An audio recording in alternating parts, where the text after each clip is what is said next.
Shedaralun, video curhat seorang wanita yang dinikahi pria penyuka sesama jenis alias pria gay viral di media sosial.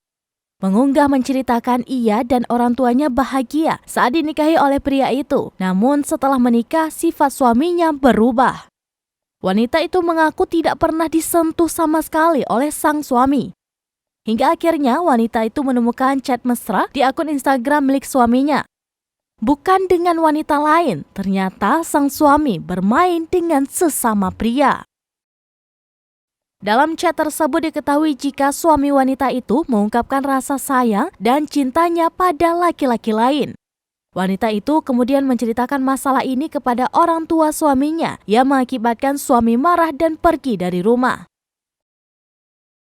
Hingga akhirnya wanita itu tertekan dan berniat untuk bunuh diri. Namun pada akhirnya ia memutuskan untuk bercerai dengan suaminya tersebut.